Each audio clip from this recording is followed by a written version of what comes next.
It's been about 6 weeks since we completed building the walls of my brother's shed, and since then summer has finally arrived. And what I don't think I mentioned during those build videos was that in early July when we were building it, we had terrible weather. It was raining pretty much every day. So we had to plan which days we worked very carefully around the weather because we don't want tools getting wet or ourselves getting wet.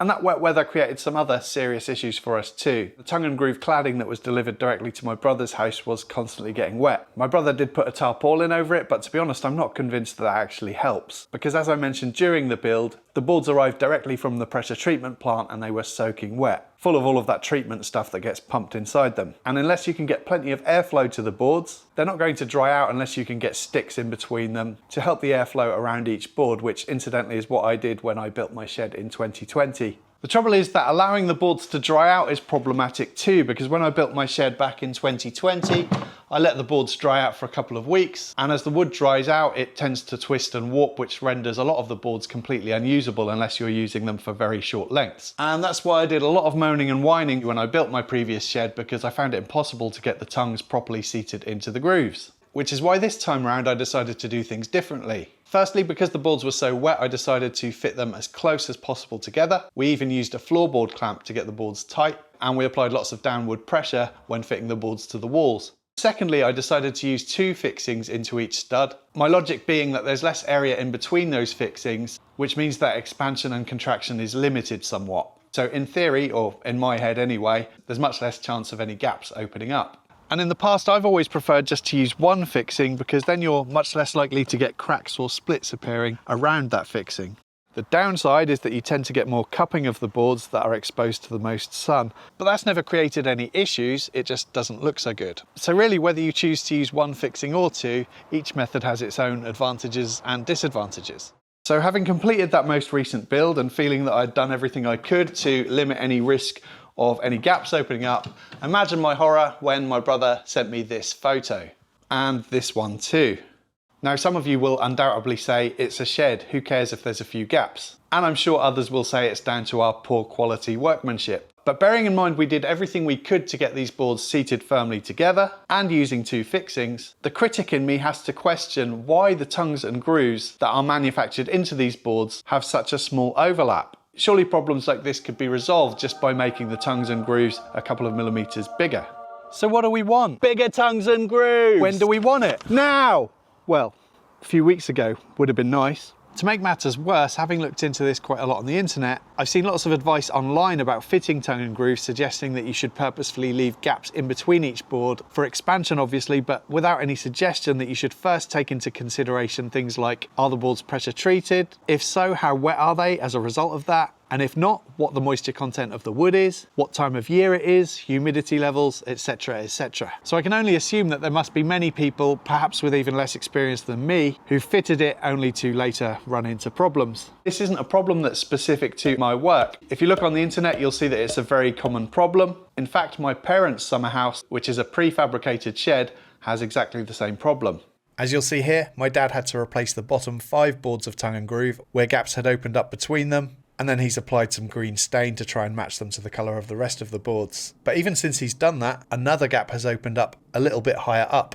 This is the wall on the building that is exposed to the most sunlight, which is why the boards have shrunk. I also had one gap appear in the shed which I built in 2020, which appeared after 2 years, and this happened where I had had difficulties getting the tongue into the groove on one particular warped board, having let them dry out for a few weeks before fitting. Anyway, on this channel, I like to keep things honest and show you the highs and the lows, even though sometimes it can be pretty embarrassing. And I don't want to leave my brother with this problem, so I'm going to head over there tomorrow and see if I can fix it. Almost feels like the world is conspiring against me at the moment, because today my boot won't open. And there doesn't seem to be a way to open it from the inside either, so looks like I'll need to load in through the side door. Right now though, I need to get dinner on for the family. And it's my turn to cook because this video is sponsored by HelloFresh. I'm not great in the kitchen, but with all of the fresh ingredients delivered direct to our door, and with easy to follow recipe cards, there's not too much that can go wrong. I do just want to make sure there's no tongue and groove in these recipes, And no, I think we're safe. And tonight I'll be making the all-American bacon cheeseburger with mac and cheese and salad. You get the perfect amount of ingredients required in the box so that nothing goes to waste. And there's a wide variety of meals available to choose from, which are regularly updated, so there's always something new and exciting to try. And you can choose them online or via the HelloFresh mobile app. Prices start at just £3.15 per serving, and that's before discounts. Discounts, you say? What discounts? You can get 60% off plus free desserts for life and a further 20% off for the next 2 months if you sign up via my link using the offer code RagandBone60. You can use the QR code on screen now or the link in the description box below. It's fully flexible too, so you can pause your subscription if you go away on holiday, for example, and you can come back to a fresh box waiting for you with no meal planning hassle. Thanks, HelloFresh. I've had a few sleepless nights about this. As soon as my head hits the pillow, I'm trying to think of all of the ways that I can remove the cladding and refit it without damaging the boards.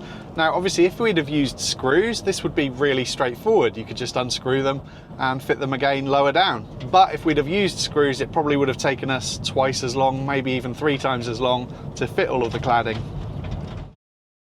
First, I got the trim and soffit vents removed to give me better access.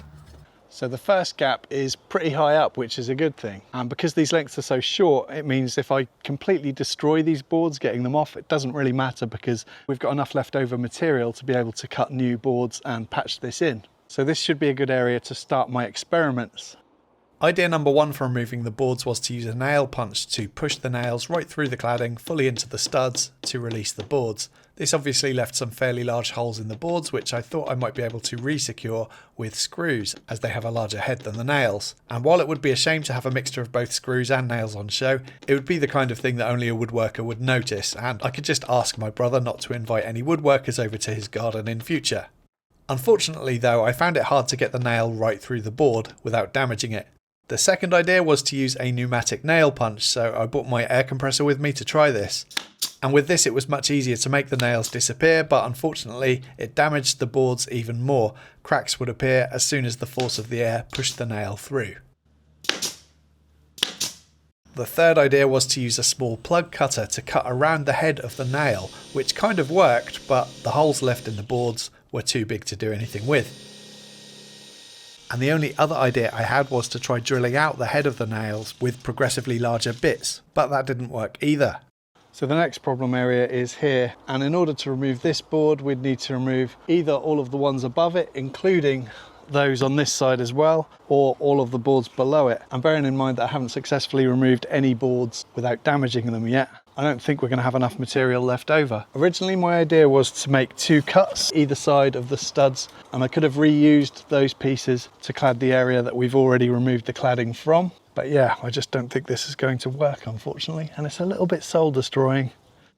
So back to the first area again, and I'll just need to cut some new boards from the offcuts that we had laying around so that I can fit them tighter together.